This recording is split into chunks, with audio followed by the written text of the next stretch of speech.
Welcome to The Bill Walton Show, featuring conversations with leaders, entrepreneurs, artists, and thinkers. Fresh perspectives on money, culture, politics, and human flourishing. Interesting people, interesting things. Welcome to The Bill Walton Show. I'm Bill Walton. Global streaming services are projected to reach over 1.5 billion subscribers in 2025. Worldwide spending on TV and film production has surged over $220 billion a year, with Netflix, Disney, Amazon Prime, and HBO Max alone accounting for more than $75 billion of that spend. And almost all of the spending goes towards woke, progressive-themed entertainment. By now, most of us are aware of the left's successful decades-long march through our institutions, but can we regain this ground? Are the culture wars winnable? Today, we're going to talk specifically about Hollywood and the business of film storytelling. Conservatives who have basically surrendered the culture wars often claim we can't fight back because the left is naturally more artistic and given to storytelling. Our side is more interested in politics and making money. Well, I don't believe that's true, and neither does my guest today, Michael Pack, who actually wrote those words, which I borrowed for the introduction. The culture wars are winnable if we take them seriously and start by producing our own independent features and documentary films. As much as Netflix and the major Hollywood studios spend, independently made productions have attracted globally twice as much money, almost $150 billion. So the money should be there. We just need to get into the game. Joining me to explain how this can work and we can reclaim our culture through film, and it's a big opportunity, is Michael Pack, my friend, documentary filmmaker, former CEO of the U.S. Agency for Global Media. He's produced over 15 award-winning films for public television, and most recently, and we're just re-releasing a show Michael and I did 3 years ago, most recently his film was Created Equal, Clarence Thomas in his own words, which is a fantastic documentary and particularly important for us to take a look at again today. So Michael, you recently wrote a piece, I think it was in a Washington Examiner, what was the? Long Liberty. Long Liberty, yeah, it was a terrific piece, but you basically made a longer case for why we need to be in the game. Right. So if people want to read it, they can go to the Long Liberty website, or my own Twitter feed has it too, Michael Pack _. But I think it is really important. I think the culture wars are winnable. As you said in your introduction, I was briefly in the Trump administration.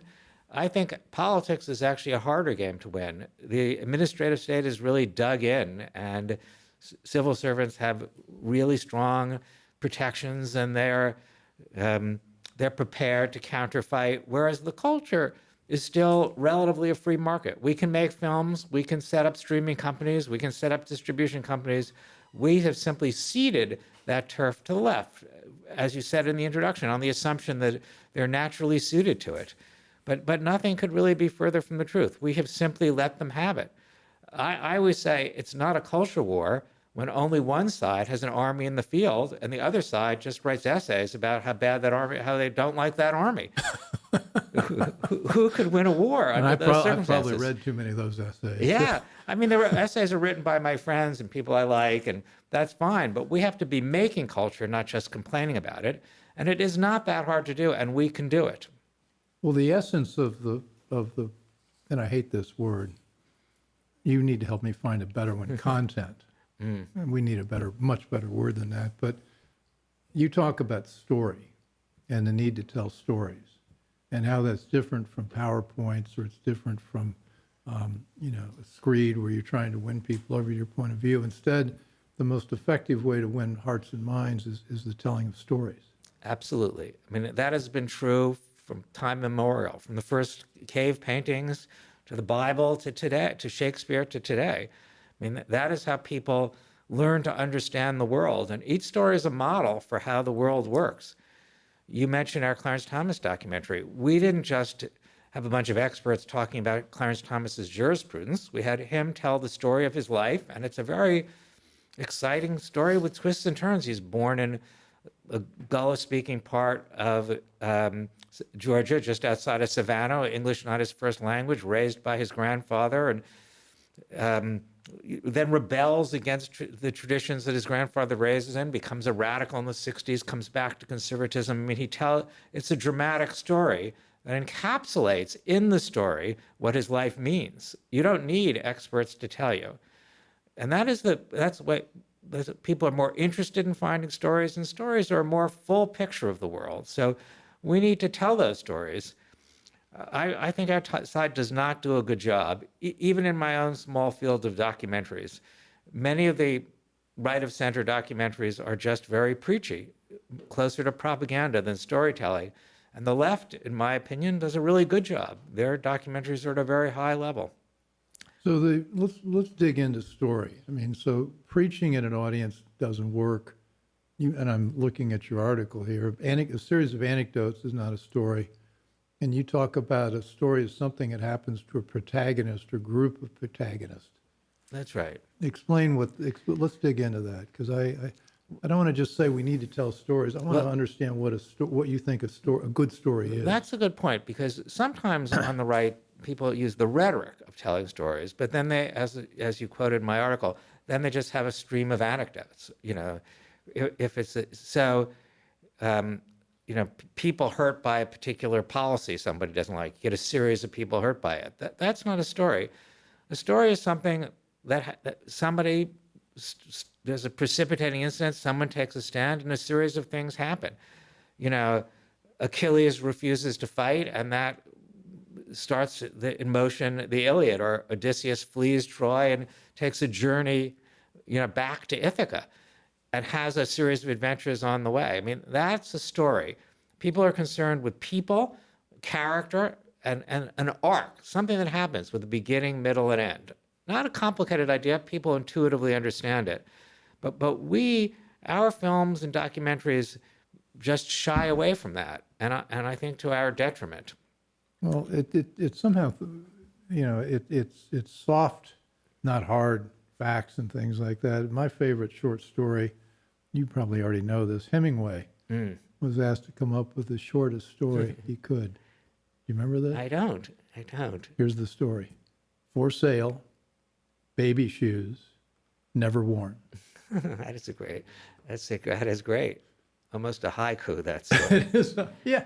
So I'm particularly because of, Sarah and I curl up and watch old movies at night because we like the stories they tell, and they have a hero and they have a villain, and there are moral lessons in there, but it's not in your face. I think those old movies are another proof that you can say you can make movies with conservative and traditional messages. Hollywood did it for 50 years. We talk about John success. Wayne and John Ford. We did, I think, and John Ford, a great example of that. I mean, and John Wayne, he became the prototypical American hero, and people loved John Wayne around the world. They wanted to be like him. They came to America to taste the freedom that Westerns, like the John Ford Westerns, celebrated. Now, Hollywood movies, a complicated thing. They're not all right of center, but they generally were pro-family, pro-religion, pro-American, and they were hugely successful. So that proves that it can be done, since one of the most successful industries in America did it for 50 years and did it successfully. I say that it's hard. Hollywood, as it's gone left since the 60s, has had trouble taking those traditional forms and twisting them to progressive messages. You have to tell anti-hero Westerns, far less appealing. They have to twist these forms to give a different message.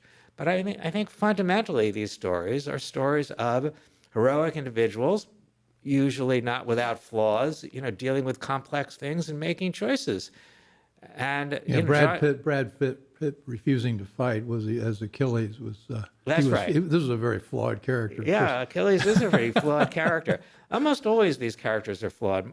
One of my favorite John Ford movies, The Searchers, John Wayne is a racist, and he pursues his he pursues Natalie Wood and bringing her back from the Indians and attempting to kill her because she's been polluted by the Indians. And it's only through the end that he changes his mind and doesn't do that. But he is so polluted that he cannot rejoin normal society. But he's still a heroic figure, and John Ford extols the traditional society that John Wayne is on the outskirts of. It's a complex view, but one that's affirming of traditional American ideas. Well, the problems I have with the modern stories that are told by Hollywood now is that the bad guys and the good guys are characterized by their labels and sort of the things they believe. Like, if this person believes in climate change, he's a good person. Yeah, that's right. If he believes or she believes in, I don't know, trans this or trans that, that's a good person. If you just, so these political positions become the way they develop character. And it doesn't develop character at all. All it says is, well, these are just the tropes that they want to toss out. Well, that's right. I mean, Hollywood has become so politicized in a narrow way that there are a lot of Hollywood dramas. The Good Fight, for instance, comes to mind, but there are many where you can really tell who's good or bad just by their political positions. Now, you told a story, the last 600 meters. Yeah. And that was a documentary. Did you make that in 2004, 2005? We made it, we finished, I think, in 2008. Yeah. It was about battles in Iraq in 2004, Fallujah and Najaf, the biggest battles of the war. And we told the story in the words of the people who fought there, from privates and corporals up to the one-star generals that were in the field. It was not about whether the war was good or bad. It told the story of these battles through the actions of these men and women. And oddly enough, that is the only film in my entire career that PBS has refused to air. Even though public broadcasting was its principal funder, CPB was its main funder. They felt that it was too pro-military, that we portrayed these young Marines and Army and Air Force people in too positive a light. They accused me of picking and choosing and using central casting, but I did not. I had to go with the people who actually fought these battles that the military let me film.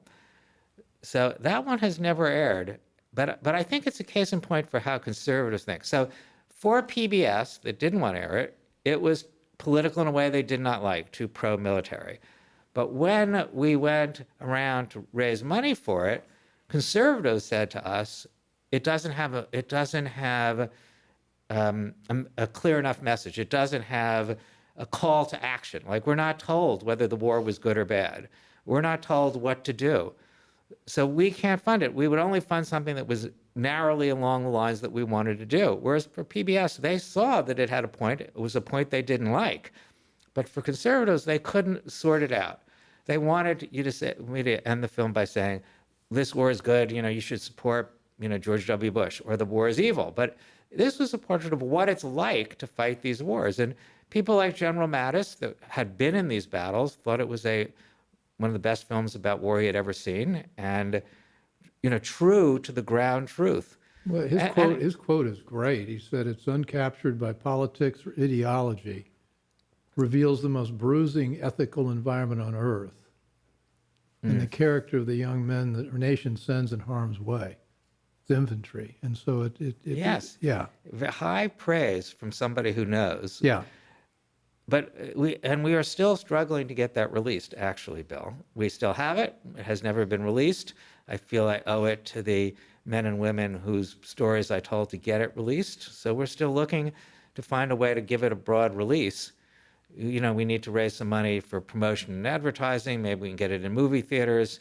I think now that the war in Ukraine has rerouted America's attention on these kind of battles, it might be something to look at now. But these people fight our wars. We need to tell their stories. The stories that came out of Iraq were all Haditha and Abu Ghraib. It may be a good time, because this is the Bill Walton Show. I'm here with Michael Pack, extremely talented documentary filmmaker, and we're talking about what it is to make a good documentary, in particular focusing on story rather than ideology. And it seems to be what we all respond to, left or right. But you mentioned release. I wanted to get into that, because making a thing, and I produced I actually produced two movies, executive produced a third. And this was 10 years ago. And the conventional paradigm was you make this thing and it costs $2, $3, $5 million or whatever it takes to make it. And then you have to release it, distribute it, produce it. And the paradigm is you have to get it into theaters. And that's breathtakingly expensive, particularly when you've got to do the ads, the P&A and that sort of thing. Sure.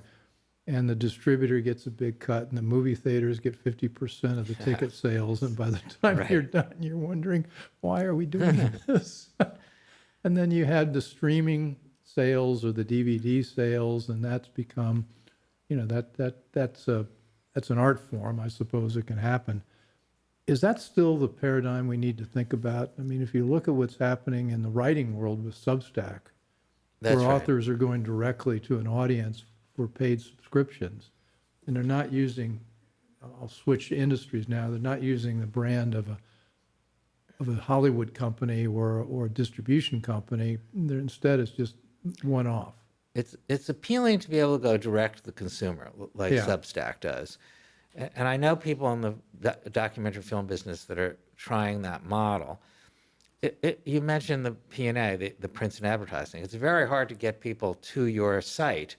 It helps if you're on Substack, if you have a big reputation, if you're an influencer, if you've already got a big following on social media. It's hard to do with the one-off documentaries. I think at the moment, it's still controlled by these big services, Netflix, Amazon, Hulu, HBO. And so people I know, those sort of left-wing filmmakers that are friends of mine, who I think are very talented and successful, they usually have a deal with either a major distributor that's sort of on the left, like a Participant or Magnolia, and or a contract already in place from an HBO or say Amazon. So they don't worry about producing it first and then getting it distributed. That's a sort of tough road to go. Our model had always been to plan on a PBS release. I mean, one reason we were always happy to do that, I'm not sure if it's still possible, is that we want our films to reach the middle of America, where I think the battle for the future lies. A lot of conservative films are, preach to the choir, an important thing to do. It's not bad, but we need to reach people who are undecided or not sure or confused. The Clarence Thomas film, we hoped the people who watched it were not people who were already Clarence Thomas fans. What's the point of that? But people who wonder and don't know and had their doubts about Anita Hill and remember the hearings or maybe this current news about Clarence Thomas and want to know more. So those are the people that are sort of important to reach, and PBS still reaches a big national audience. So our film via PBS, a few million people, not. So that's, at least a big number. And we're able to get that. I hope that we still can. PBS is really, and CPB are obliged by law to reflect the diversity of views in the American people. I think they could do a better job, and NPR surely could do a better job. I'm sure they pay a lot of attention. Yeah, right. Well, the law is the law. They can be held to it by, members of But Congress. you have to have an energized Congress and energized populace to say, look, we really care about the culture.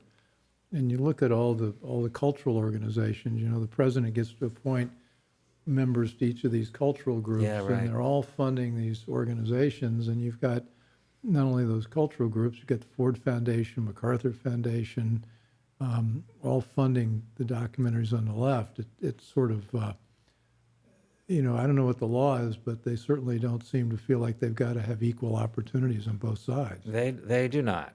So yeah, there's a vast amount of pool.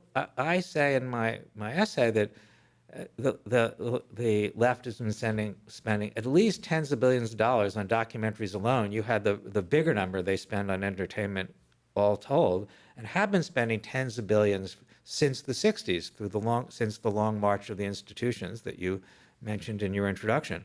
They're spending tens of billions and have done it for 50 years. On our side, we spend at most tens of millions, 1,000 times less.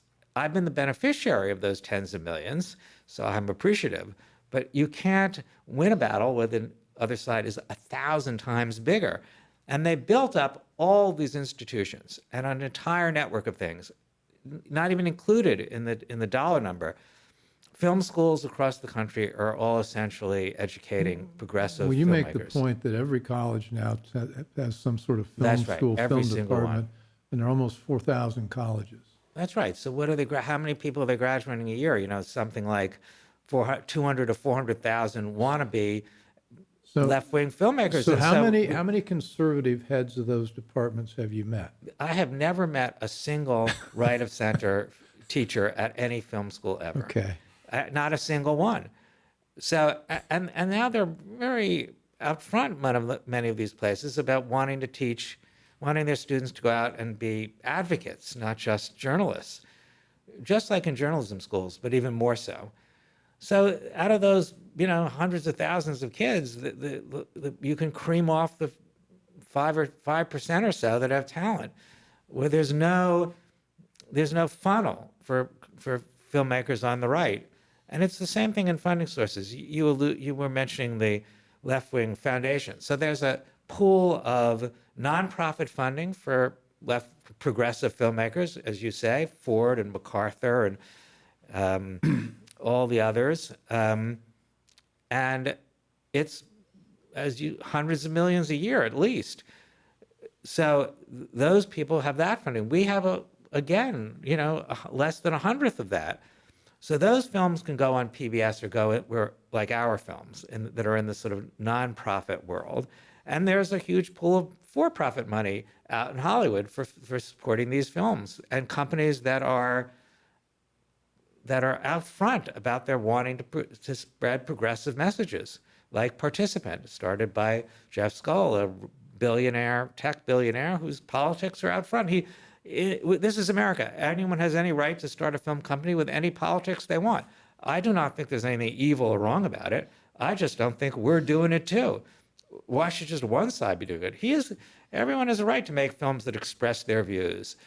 The problem is that all the views are expressed are all kind of similar. We need to do that too. It strikes me there's a big opportunity. It's a huge opportunity. I sometimes say it's a little bit analogous to Fox News, the beginning of Fox News, where supposedly Roger Ailes and Rupert Murdoch said, well, if we do a right-of-center news organization, the others will split the left-of-center audience, and we'll have the other half of the country, the right-of-center, all to ourselves. And it's like that in this sort of entertainment documentary world. It's all on one side. And at conservatively speaking, 1/3 to half of the country do not have those values. So yes, there's a huge underserved audience, enormous. Well, we need to figure out a way to get, as I said, I've made a couple of movies, and it's expensive, but it's fun. It's fun. It's really fun. It's fun. It's more fun than politics. It's a lot more fun than politics. I don't know why conservatives are veer to that. The actors are all pretty good looking, and the creatives are fun to work with, and it's nice to be on a movie set. And I think somehow we got to. That's part of the reason I wanted to chat with you about this. I think we need to convey that this is not like taking your castor oil. That's right. It's the opposite. That's right. It's putting away your castor oil and having a glass of champagne. Like Kenny, he's our director. You'd be happy to make a film with us. Okay, all right. So but we've got this overwhelming monopoly, and there's very few chinks in the armor. We need to figure out, and I think the key, as you think, is great story. It is. It's a and key. Getting that out and getting people excited about funding it. How do we? Well, one thing that we're doing that is a small effort in that direction is we have launched a new company, Palladium Pictures, to do long-form documentaries like the Clarence Thomas film. But we're starting an incubator run by my son Thomas that will train libertarian, conservative, right-of-center filmmakers that, since, as we said, there are so few and no film schools cater to them. So we're going to give grants. Where's it based? It's based here in the D.C. area. DC area, okay. And we'll have info about it on our website, palladiumpictures.com, in a month or two. So viewers will have to write it down and remember. But we're going to give grants to young filmmakers to make short films, 5 or 10 minute films. They'll have to apply. They'll have to prove, they'll have to have done something, so they're not just out of film school, prove that they can do it, and have an idea, a story idea with a hook. And we will, my wife and I, who run the company, will executive produce and make sure it adheres to our standards and follows our. What's an example of a hook? Well, I mean, a hook would be. Because we don't want to be pedantic, but how do you decide this is a good song or this is a good movie concept? By that I mean only you have to have not just you have to have more than just a story. You have to have an idea. You have to have be able to make the credible case that you can tell it. For example, in the Clarence Thomas film, it's not just that I had the idea of telling Clarence Thomas's story. I was able to get Clarence Thomas to agree to tell it. So I had that asset, you might say, by the end. And you have to have, the last 600 meters, the other one we discussed, the one about the war in Iraq, I had already found, for instance, this guy, Lucian Reed, who was a brilliant still photographer who had great photographs of these battles and was willing to license them to me. I mean, I had some of the film assets that you need to put the film together. It can't just be a great idea. I mean, that's the difference between writing a book, where all you need is the great idea, and a film. So what do you need to assemble? When you're sitting there, you think, I've got a concept for this. You did Alexander Hamilton, you did George Washington. Yeah, that's right. What did you say, okay, I want to tell this story? What were the elements that you wanted to? Well, because I want this also to be a how-to show. Yeah. So for all you at home that want to get in the film business, this is the man to learn from.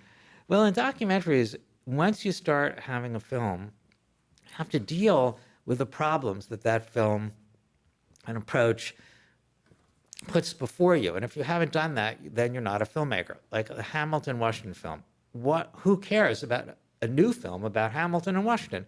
They're vastly covered. So it's unlike The Last 600 Meters or Clarence Thomas. So we needed to come up with an approach that was different. And we did.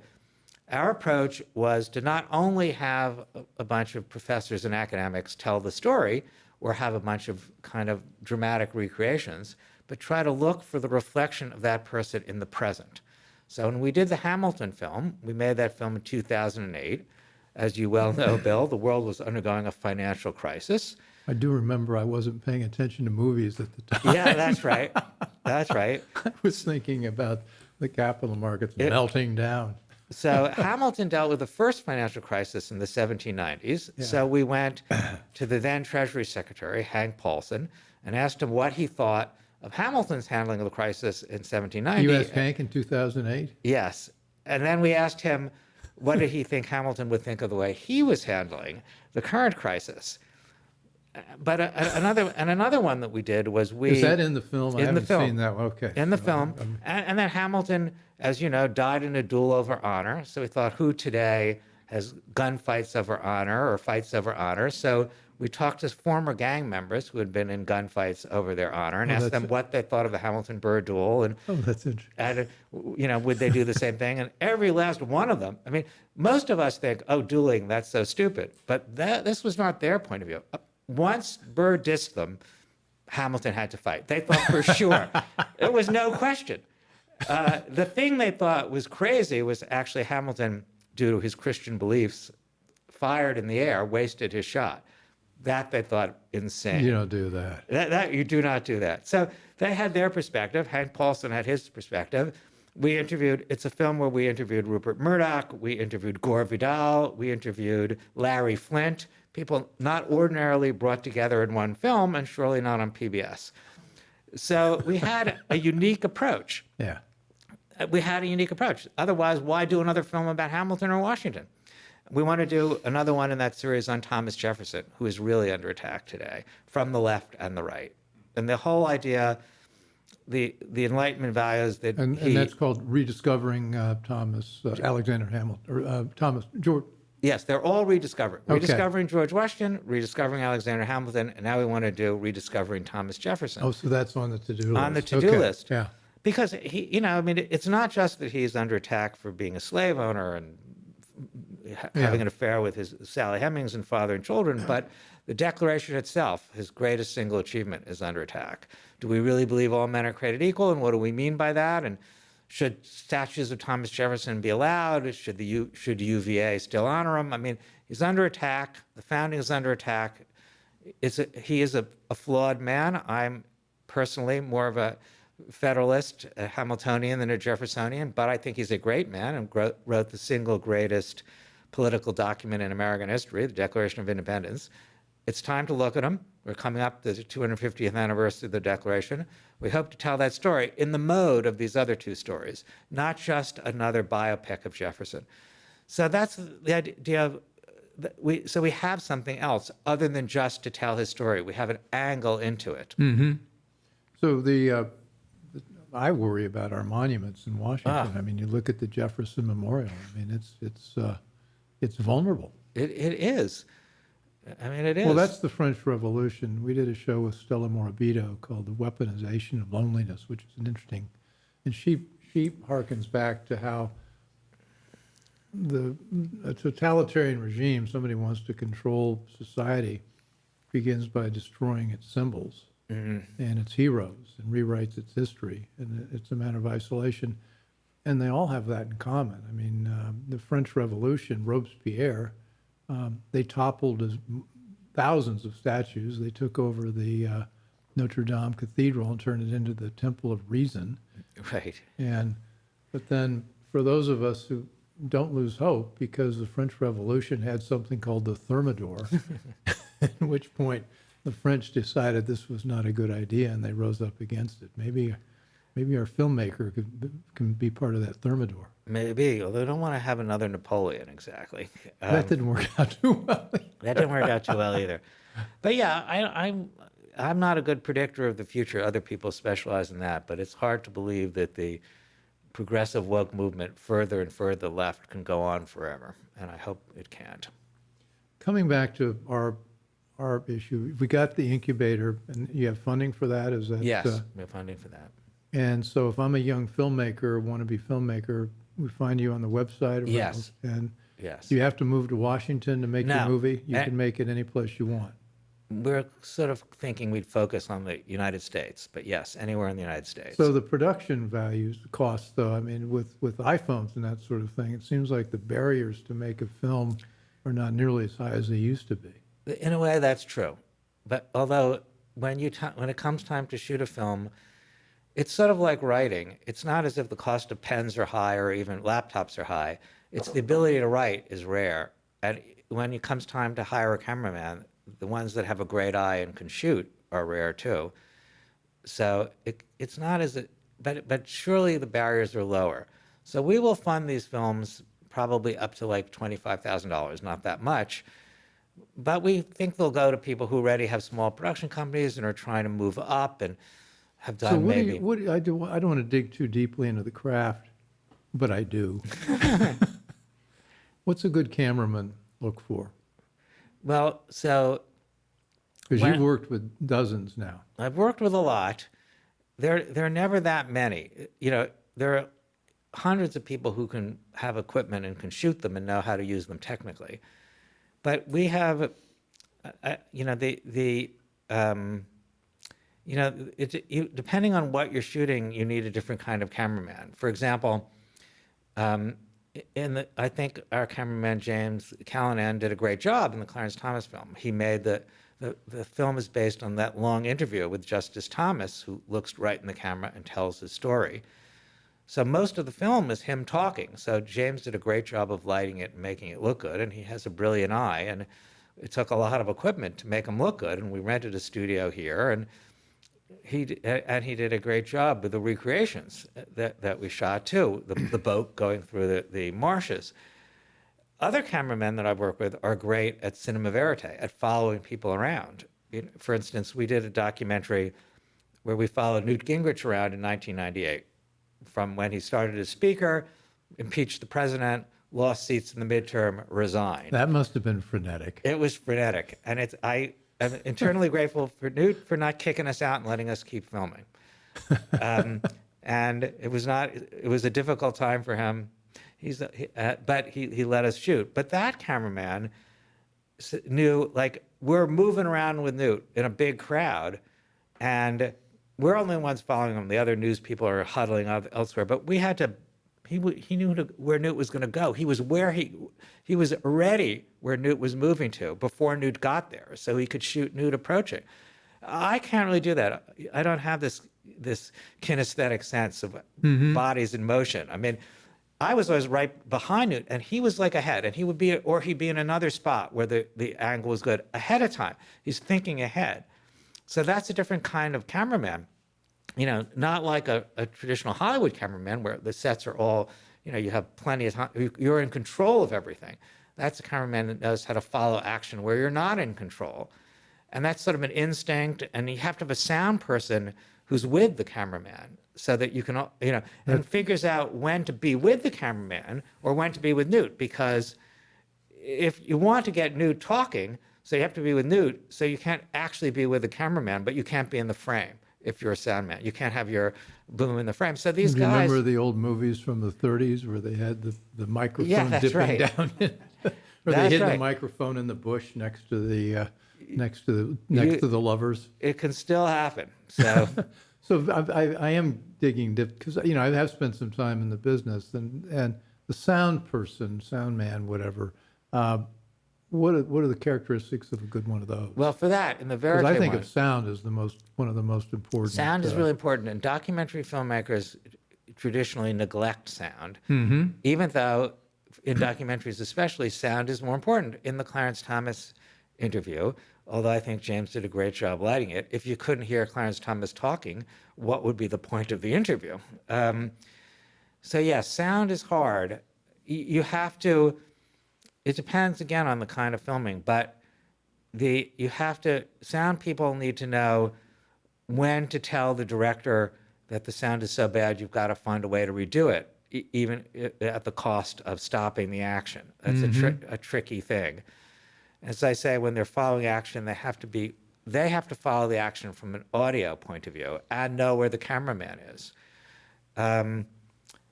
So they have to be sort of unobtrusive too, right? They can't be in your face. So, which mic, they have to have a good array of mics and know which mic to pick.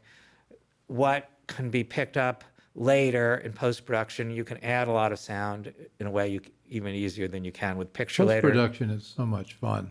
Post-production is a lot of fun. Adding the sound. Yeah, right. You can always do that, sound effects. I'm going total geek here. What about the editing?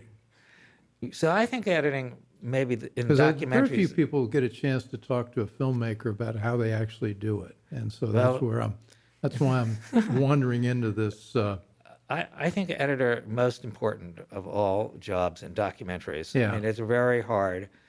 And this goes to the earlier themes we were talking about earlier. So it's not hard to learn how to use editing software. Most people can learn in about a week or so, Avid or Premiere, the standard ones. But knowing how to cut and how to structure a film is challenging, and it's particularly hard in a 2-hour film or a miniseries.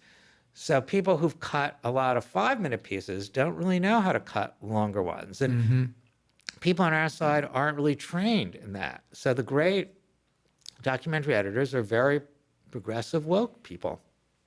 They're the ones that have done it. They're the ones that have edited Academy Award-winning documentaries.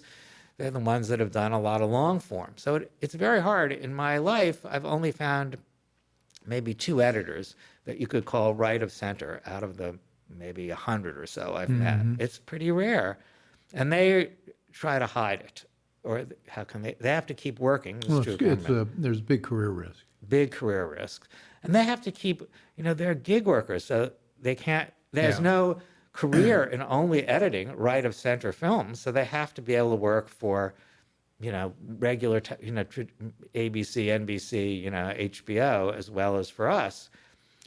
But it's challenging, and it depends what different directors ask editors to do. I do not believe that editors can structure a piece, which is often what they say they do.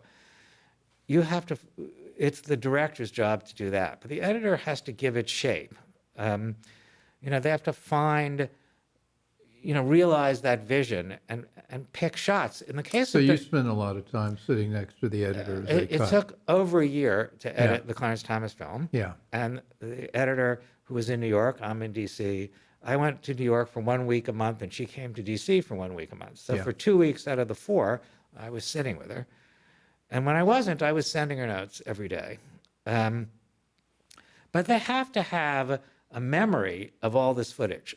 Unlike with feature films, you have this huge amount of footage, usually in films, hundreds of hours. So they know what's there in a way that even I do not know what's there. So they have to have that sense of what to get and where to find it, or even what else is out there. What other solutions to sort of problems that you have, in the structure or in the flow of the film. I mean, another key thing, and this is related to the story theme, is the sort of rhythm and pacing. Stories need to have a pace. I believe Ken Burns is a great filmmaker. I like many of his films. I think his films have a pacing problem. They're all the same pace. They're all like this, flat. They don't rise to climaxes. They don't descend. You could come in at any time and it's sort of moving along. I mean, that's his style, and obviously it works for him. He gets a big audience. But I believe you need to build to a climax, then go down, and then build up. And you need to, I think the audience needs that kind of rhythm. So that's a story-related thing, rhythm, that is less needed if you're writing an essay or not doing a story. So with the Clarence Thomas film, we had to decide what were the peaks where we were going to spend a lot of time, and how would the music clue the audiences in to where you were in the peaks, and how to pace the editing. I'm sort of going back to the editing. How to make the editing pacing clue people in to that rhythm too. Well, there's a famous story about Alfred Hitchcock where he said, let me explain editing to you and how this reaction shots work. And he said, let's imagine there's a picture of Cary Grant staring out a window in an apartment building down in a park.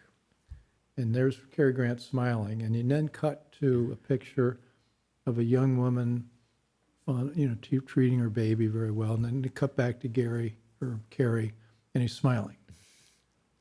Same shot of Cary, and then instead you cut to a nanny abusing the baby and doing all sorts of terrible things. You cut back to Gary smiling. Yeah, right. All of a sudden you've got a villain. Right. And that's the kind of thing you're talking about. The way you get reaction shots and the way you build a scene with that editing, I don't think people are really conscious. That's right. So there are a lot of manipulative techniques in film and in documentaries, editing, music, where the audience doesn't know that they're being led, where they sort of do with very sententious, over-the-top narration. I mean, that's the crudest way to lead people. But yes, there are ways to do that. So you have to be, in editing, you have to be, you want to move the story, but you have to also be, in documentaries, you have to be true to the reality. I mean, if Cary Grant really liked this baby, it wouldn't be fair to do the cut where he's smiling. Well, it was Alfred Hitchcock's story, not mine. Sure. But he cast him in 6 films. So he's great in those Hitchcock films. Yeah. But Hitchcock can say whatever he wants about a Cary Grant character. He isn't limited by reality, but documentary makers are. Yeah. So I hope everybody finds this as interesting as I do, but very rarely do you get to talk to an artist about how they actually make their craft.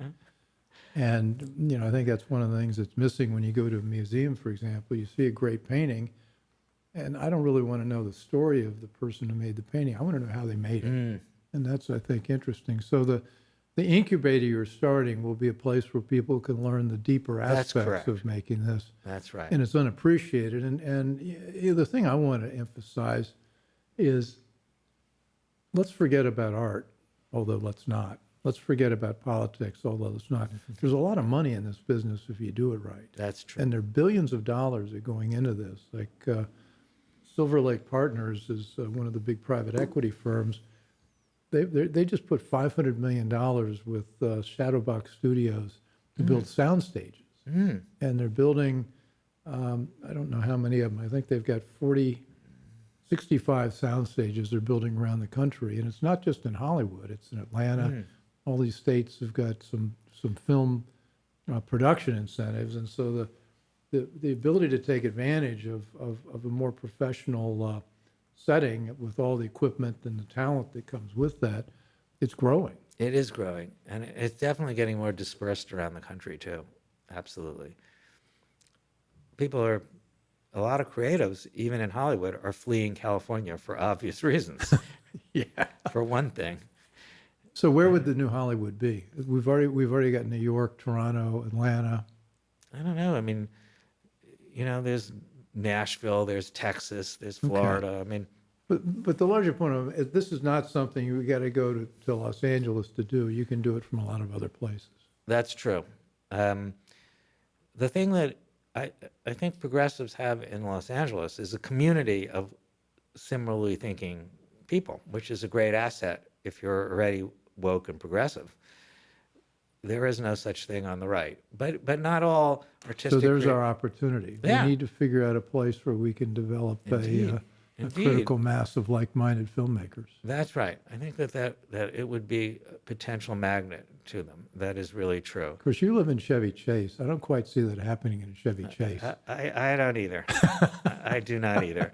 We stand out in Chevy Chase. So I've wandered us into the weeds on this. Help me out. Let's get into the big picture about Michael Pack and what you're doing now and what we ought to do next to see really high-quality stories being told as documentaries. Well, we are continuing to make these long-form documentaries, and we have the incubator. We hope to do release the last 600 meters. But I think the big picture is I would like to see people who share our values be more engaged in culture. As you said in the introduction, I think it's true, and we said earlier, it's a winnable battle. It is. And as you say, it's a fun battle, but it's winnable. But it isn't winnable if you don't put the time, money, energy, and creativity in it. I've gone to so many conservative events where they talk only about politics and business. And I went to one where I said, well, why don't you do something on culture? And this group, well known to all of us, said, well, we did that 5 years ago. I mean, and so we took care of it. But we did a panel on that. Yeah, in we had a panel on 1953. that. We have to take it seriously. We have to celebrate the creatives on our side, which we don't do very much. No. The left does that endlessly, to their credit. I mean, a lot of it really is simply doing what the left does on our side.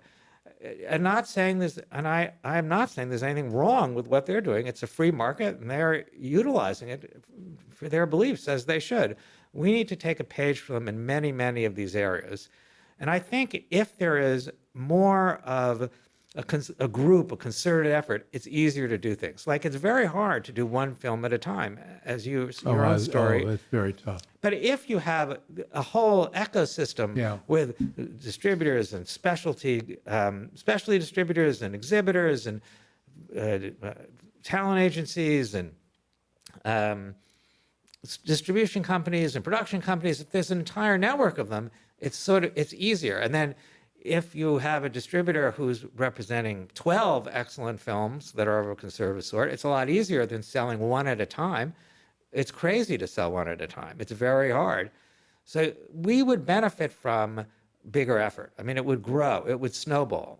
It would not be linear. As we just said a few minutes ago, even just a community of like-thinking people would help, that would feed off each other. We really need, as a movement, even though it's a very loose and contentious movement, but as a movement, we need to be engaged in culture, as we are in politics, as we are in business, as we are in economics, as we are in law. We need to do it in culture, and we need to do it in a big enough way. Not on I do what I can do, but I'm only a small company. We need to do it in a way bigger way, to scale. This has been the Bill Walton Show, and I thank you for indulging me in my fascination with the movie business, talking with the great filmmaker Michael Pack, who's also got a long biography of other things, like actually being president of the Claremont Institute and a few other things like that along the way. But I hope you've enjoyed this conversation with Michael, because we do really need to think about culture, and we need to think about getting to scale, and we need to think about telling stories, and it's totally within our grasp. And maybe the most important takeaway ought to be, having been involved in this a little bit, it's a lot of fun. Storytelling, interesting people, interesting things. It's right up anyone's alley who's got a bent for it. So if you're so inclined, Michael, where will we find you? Well, you can go to palladiumpictures.com, Okay. which is our website, still under construction. For our older films, you can go to manifoldproductions.com, Right. M-A-N-I-F-O-L-D productions.com. And my Twitter feed, you see my various articles on this, is @MichaelPack_ or @MichaelPack_. Okay. Well, thanks for joining. And as always, you can find us on all the major podcast and other platforms, Rumble, YouTube. We're on Substack, and we're on CPAC now on Monday nights, and we'll be adding some other platforms for distribution. So send us your ideas about stories you'd like to hear us tell, or people you'd like us to chat with, and we'll work on those. So thanks. This has been The Bill Walton Show, and see you soon. I hope you enjoyed the conversation. Want more? Click the subscribe button or head over to thebillwaltonshow.com to choose from over 100 episodes. You can also learn more about our guest on our Interesting People page. And send us your comments. We read every one, and your thoughts help us guide the show. If it's easier for you to listen, check out our podcast page and subscribe there. In return, we'll keep you informed about what's true, what's right, and what's next. Thanks for joining.